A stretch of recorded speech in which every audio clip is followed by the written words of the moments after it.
at a distance.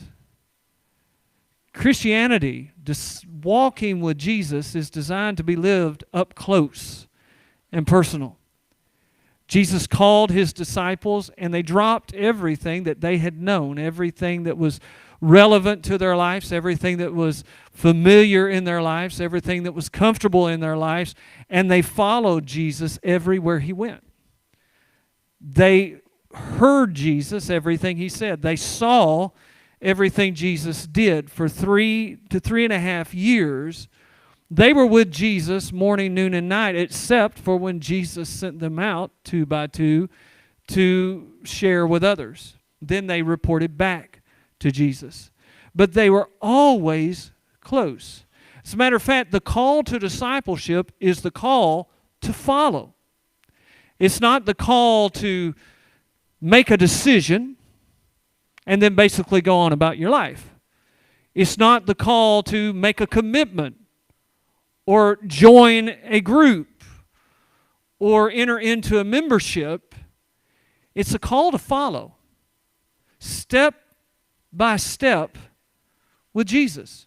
It's a call to leave everything else and follow Jesus as your source of life and hope and peace and victory and wisdom and strength. That's what Christianity is.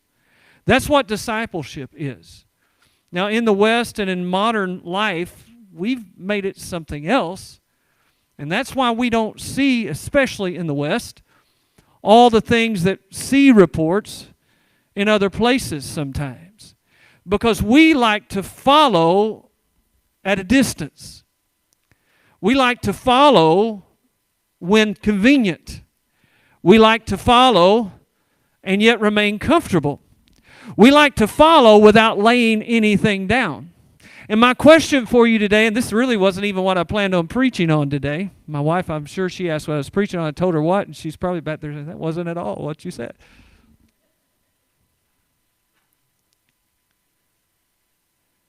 But my question is, what did you lay down to follow? What did it cost us?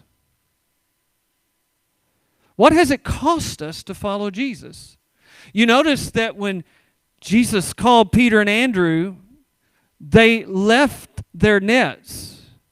When Jesus called John and James, they left their nets and their father in the boat. And they followed Jesus. Matthew left his tax collecting table and he followed Jesus. But all of them left where they were. Nathanael left his opinions and he followed Jesus. But all of them were called to leave whatever they were holding on to and instead hold on to Jesus. And you cannot do that at a distance. You have to do that up close and personal. And I'm telling you that what Jesus is calling for, and yes, he is active doing something, I believe he's reclaiming, and I said it in worship, the heart of his bride, because nothing less than pure and whole devotion will do. There is a wedding day coming, and that's what all of us are longing for, and we as the church have been distracted for too long by far lesser things than our King and our Savior. And he's reclaiming the heart of his people, and there's a struggle going on. I feel it. I bet you feel it. We've become comfortable with life as it is. Many of us have become comfortable following at a distance. Many of us have become comfortable with the convenience of Western Christianity. Many of us have become comfortable with showing up once a week and then going about our life as usual the rest of the week. Hearing reports about what God is doing in someone else's life, maybe every once in a while feeling a little bit of a flame, wondering what's wrong and how I wish I had that kind of momentum in my life, and yet never really being moved enough to do anything different, drop anything, let go of anything, to truly follow Jesus. And I believe that God's calling us to nothing less than pure devotion and real discipleship. And if that's where we're going, we're going to have to leave everything else behind. And it's not going to be comfortable, and it's not going to be convenient, and it's not going to be easy, but it is going to be worth it. These are strange days, very unusual times, and all of us, our hearts are being tested.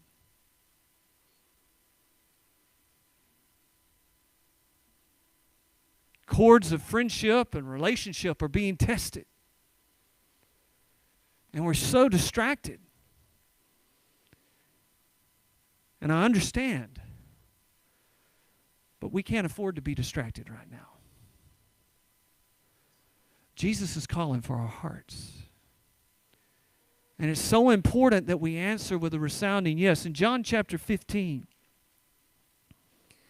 I want to look over there for just a moment. John chapter 15, Jesus is teaching the disciples, and this is one of his last teachings in depth. You see John chapter 13 through 17. He's preparing the disciples during this extended teaching time for his departure and then the coming of the Holy Spirit to be their comforter and counselor afterwards. And in John chapter 15, Jesus says to the disciples in verse 1, I'm the true vine, and my Father is the vine dresser. Every branch in me that does not bear fruit, he takes away. And every branch that bears fruit, he prunes. Why? So that it can bear more fruit. You are already clean because of the word which I've spoken to you. Now notice verse 4. Abide in me, live in me, stay in me. Literally it means make your abode, make your home in me. Abide in me and I in you. As the branch cannot, notice it's an impossibility, it can't. Even though it's a branch, it cannot bear fruit of itself unless it abides in the vine. Neither can you bear fruit unless you abide, stay, make your abode in me. I am the vine, you are the branches. He who abides in me and I in him bears much fruit. Notice the last phrase in verse 5. For without me, you can do nothing. Now, he's obviously not saying that without him you can not have any activity. You can have all kinds of activity without Jesus. You can make all kinds of plans without Jesus. You can do all kinds of things without Jesus. But there's one thing you can't do without Jesus. You can't bear any fruit. There's no fruit without Jesus. Because he's the vine and we're the branches. And the branch that's not living in the vine, that branch can't bear fruit. And so it's vital for us, if we want fruit in our lives, if we want to be productive, if we want to fulfill the purpose and the plan of God in our life, that we abide, we stay close, we live in, we stay connected to the vine. And the vine is Jesus. It's vital if we're disciples that we leave everything else and follow Jesus. There is no other way. Kyle Idleman wrote a book some years ago that became very popular, and I'm glad it did because it had a really good teaching. It's called Not a Fan. I don't know if you've read the book or not. But he talks about how, particularly in the West, so many Christians are fans and not followers. It's like we're in the stands and we'll cheer Jesus on. You know, we'll talk about it and do the cheers and the chants, but we'll let somebody else be out on the field exerting the energy and the effort. And we'll let somebody else go through the training and all the practice. And we'll let somebody else risk the injury or whatever the case may be, and we'll just cheer them on. But he makes the point in the book over and over again that Jesus never called any fans. He only called followers. We've been busy being Jesus fans, but he doesn't need any fans. He's called disciples. And by definition, a disciple follows wherever the master goes. And I've been talking about this over the last few weeks. Jesus never shied away from telling his disciples that it wasn't always going to be easy. He told them, he said, listen, they're going to haul you in front of courts and judges and People who hate you will actually think they're doing God a service, wrongly so, but that's what they'll think. And he tells his disciples, he says, don't even worry about what you're going to say or how you're going to respond, because at that moment the Spirit of God within you will give you the very words to speak. He said, hey, if they hated your master and you're really a follower, they're going to hate you.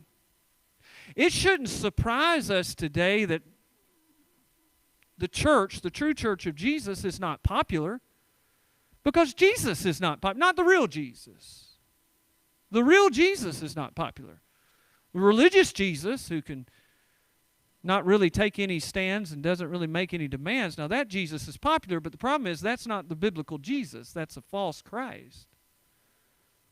But the real Jesus makes demands.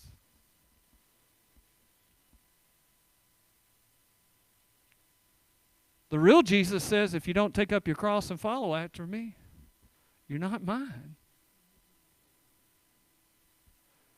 So when you look at the discipleship factor and you look at who Jesus calls and how this thing is designed to work, then the criteria for following Jesus becomes not how many of the songs do you know and can you sing, and not how often do you show up, as important as those things are. It's, have you crucified the flesh? Have you taken up the cross? How close are you following? Are you abiding in the vine? Where are you living? Where do you make your home? So I want to ask you today, where is your mind most of the time? Where does it stay? Where is it fixed? Where is your attention most of the time? Where are you focused? Where do your dreams and ambitions, where do they come from? Where do they originate? And where are they taking you? What have you let go of recently just to follow Jesus closer? What demands has Jesus made of you lately? Well, I just don't believe Jesus would do that. Oh, he did it. Oh, yeah, he does. Absolutely. So what demands has he made of you recently? Well, see, Jesus hasn't made any demands of me. Then how close are you following?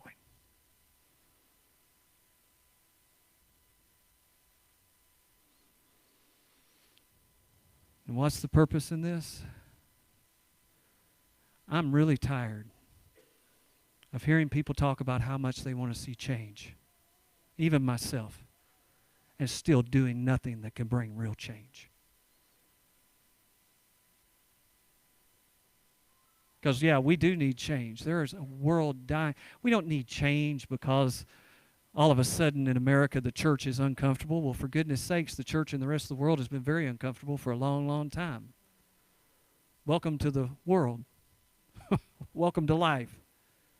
We still got it easy compared to everybody else. I'm not saying we need change because of that. We need change because most of the people that you will meet outside of the church today, they are living and basing their life on an understanding that is completely false. And they don't even know the difference. Because everything they hear and see is filtered through the God of this age and the culture that they live in. And it's completely false. We understand that the Bible talks about how the God of this world has blinded the minds of those who don't know Christ and haven't come to faith yet. That is very, very true. And the Bible tells us how those blinds can be taken away. They're taken away when they find liberty and freedom in the person and the work of Jesus Christ. But how can they hear without a preacher?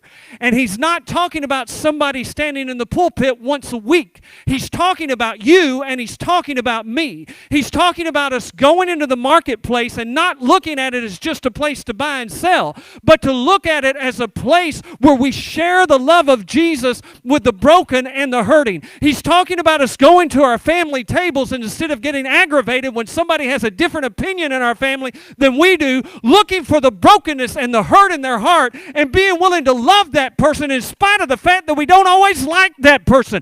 Going to church and finding somebody who disagrees with us completely and loving them more than we could ever imagine because we don't know what's happened in their life before they showed up at church that morning. Going to work and understanding that it's more than just a place that I earn a living. It's where God sovereignly put me at this point in my life for a purpose and for a reason. And I'm not on this planet or in this place for me. I'm on this planet and in this place because I'm a disciple of Jesus Christ. And my one goal is to hear Him one day say, "Well done, thou good and faithful servant." It's not to get an accolade from you, and it's not to get an accolade from anybody else, because those things are here today and gone tomorrow. What I need is to know that I'm following close. And there's only one way that's going to happen, and that's if I have revival and you have revival. I'm 100% sure this church needs revival. And I'm 100% sure that every church I personally know of needs revival. If the church is in America, it probably needs revival.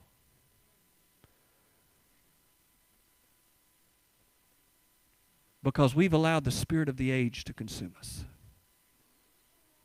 And there's only one answer, and that's for every one of us to come falling at the feet of Jesus again. I do not want to see my granddaughter that's coming live in a culture that continues to deteriorate like this one.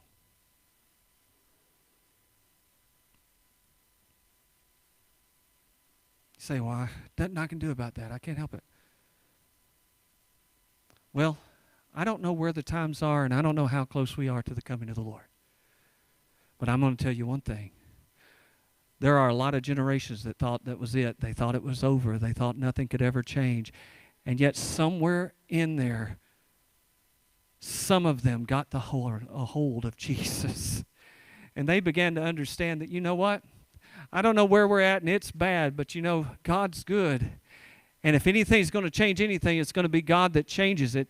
And maybe it just needs to start with me. Maybe I just need to get on my face and let my own heart be reclaimed before Jesus. Maybe I need to pray some more. Maybe I need to love better. Maybe I need to forgive. Maybe I need to be forgiven. Maybe I need to set aside the idols in my own heart. Maybe I need to stop criticizing everybody else and start getting before God and saying, "God, why do I have such trouble loving people? God, why can't I love people who disagree with me? God, why don't I care about people who are dying and going to hell right now? God, who do I even know in my personal life who is dying and going to hell? Or have I so completely shut myself off from the world around me that I don't even know that I know anybody who's lost right now?" And if that's the case, what in the world am I doing in my life and in my world if I'm not being who you call me to be? I need to repent right now before God and say, "God, help me. Shake me loose from my complacency. Shake me loose from my pride. Shake me loose from everything that's holding me bondage until my heart burns with a passion and breaks over a generation that doesn't even know what they don't know." We need grandparents who care enough about the generation in front of them to cry some tears again in the presence of God until they see their grandchildren come home. We need great-grandparents who will do the same. We need parents who will do the same. Our hearts have to be recaptured. We have to become disciples. We've got to follow close. We've got to lay some things down, guys. Some of us have to lay down our attitudes. Some of us have to lay down our unforgiveness and our bitterness. Some of us have to lay down our fears. Some of us have to lay down our pride. And some of us have to lay down our idolatry. Say, "I don't have any idols in my life." I bet you do. I bet this is one. I don't have time to pray. You got time to be on Facebook? And how often and how long?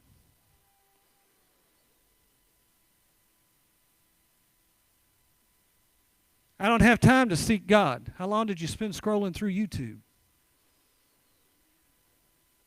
Finding the latest funny video.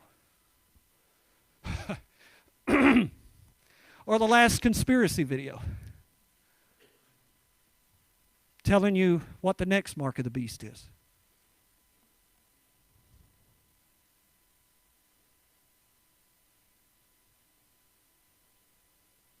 Say, but some of those things are important. Laughter does do good like a medicine. We do have an enemy, and we do have to be aware of his devices. But I'm convinced that time spent with Jesus does more good than any of that. Lest you think I'm asking you to throw your phones away, I'm not. I'm just asking you to follow Jesus closer. And by the way, I'm not just asking you because nobody needs this message in the room more than I do.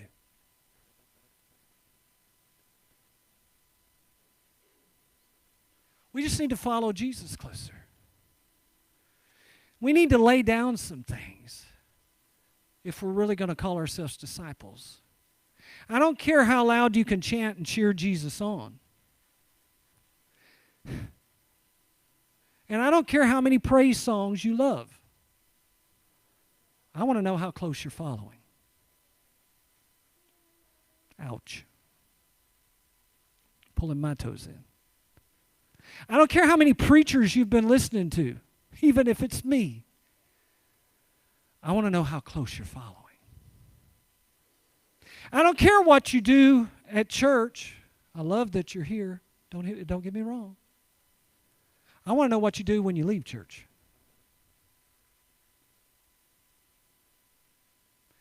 And I don't care how many stands you take, as important as they are. I want to know how much time you're spending on your knees.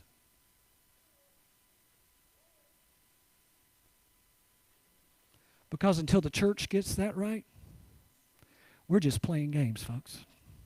You can call it what you want to, but all we're doing is playing. Now, I bring this message today because I believe that God is shaking things.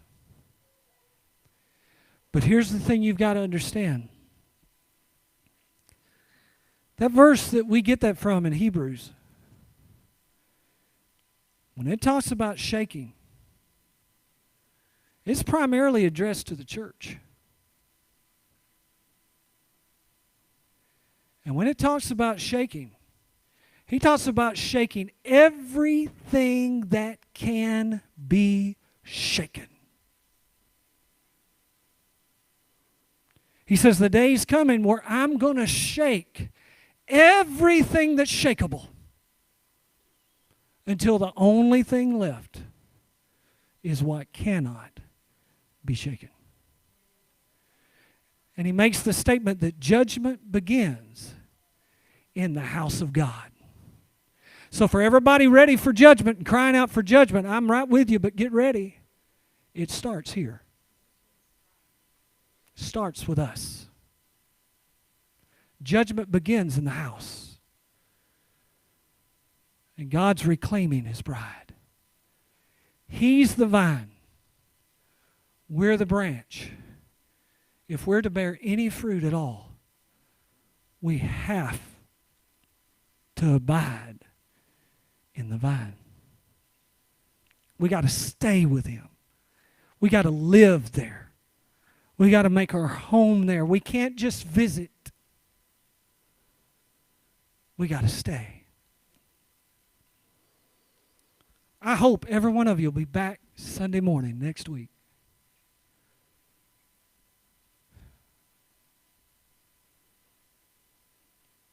But I would be far more excited to find out that Monday morning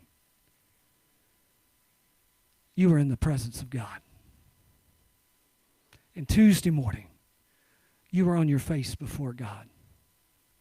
And all throughout the week, I'm pretty sure if you do that, I'd see you back here next Sunday morning if possible. But I know one thing. If you're living, if you're staying that close, you're going to start seeing fruit. And people you didn't think you can love, all of a sudden, you're going to find love for. And where you used to walk around in despair and discouragement, you're going to find joy and peace. And you're not going to always having to be trying to flex your spiritual muscles so that everybody can see who you are and what you've got. You'll find that your strength is under the control of the Spirit of God, and you know who you are and what you have. See, the only people that always have to go around trying to prove who they are and what they've got are the people who aren't really sure. Because the people who really know who they are and whose they are and what they have, they don't have anything to prove to anyone. They just let their life show the fruit that points to Jesus. Are you a fan? That's good, but it's not enough. Jesus called disciples. And to be a disciple, you got to leave everything else. And you got to follow. And you got to abide. You got to stay.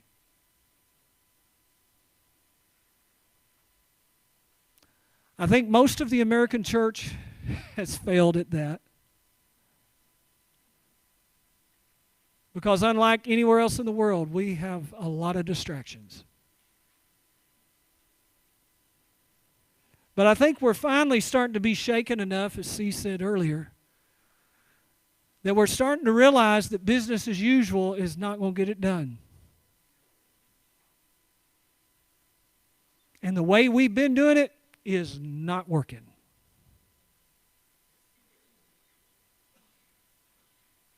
Say, well, Pastor, you must be calling for a brand new innovative program and approach. No.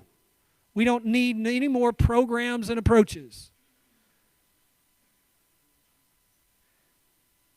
If you'll pick up this book and you'll read, you'll find a church that was alive and on fire and changing the world. And they had no programs. They didn't even have a seminary. They didn't have, for what we would call anyway, conferences. And when they did, it was just the leaders and the elders getting together and trying to figure out how to handle the problems that were coming up in a spirit-filled way. The only psalm book they had was the book of Psalms.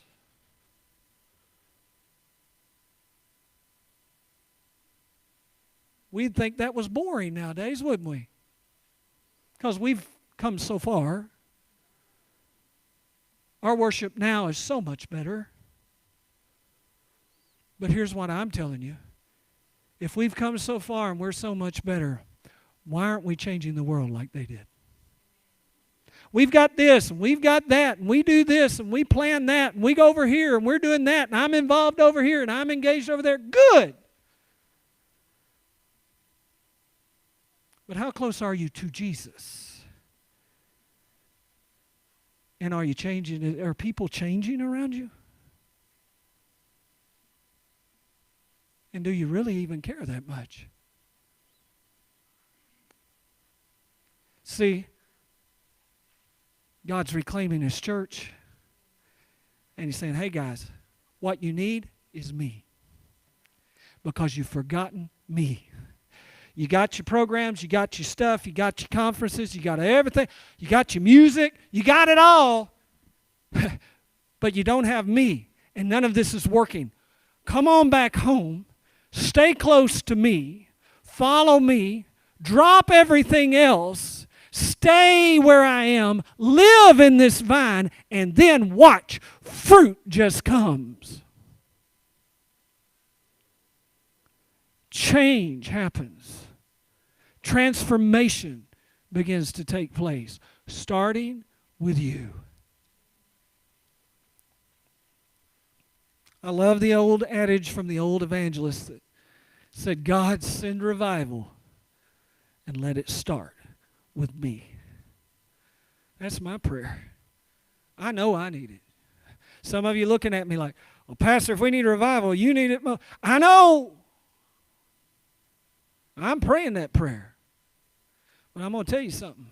I ain't the only one in this room that needs it. By a long shot. We all need it. The Church of America needs it. Wouldn't it be amazing? Now, I'm going to close with this, but wouldn't it be amazing? C could tell you. Jared could tell you when he gets back. Anybody, Carolyn could tell you. Churches overseas that are doing so much, they're doing it without resources. They're doing it without help. They're doing it without money. They're doing it, listen, they have to struggle to get all of that. What do you think could happen if the body of Christ in America that has the resources, has the buildings, has the money, has more disposable time than anybody else that you could imagine, has all the stuff going for us. What if we got on fire for God and Jesus was all that mattered and we decided, you know what, I just don't need a third big screen TV. I don't need a fourth car. I don't think I need a vacation home. I've got one and I can take a vacation when I need it. And maybe I could get by on 4 vacations this year instead of 7. And you know what? What if I can make it with less and so more where no one has what we have? What if I decide that Jesus, the gospel getting into the world so that then the end might, oh, Jesus, we want you to come. What did Jesus say was the key? This gospel shall be preached in all the world. Well, the gospel's everywhere, Pastor. They've satellite television, internet. First of all, most of the places who still need to hear the gospel for the first time still don't have access to all of that. And even if they did, if they saw the Americanized gospel that we push out to them, they would think it was the craziest thing they've ever seen in their life and would pay no attention to it. Probably that's a good thing. That way, when they hear the gospel, it can be the real gospel instead of a false one. So this gospel has to be preached. What if we were willing to sow our very lives for the kingdom and for the gospel? Wow. Maybe, just maybe, we'd see Jesus come. I don't know about you. You may be waiting for a lot of things, but for me, that's what I'm waiting for.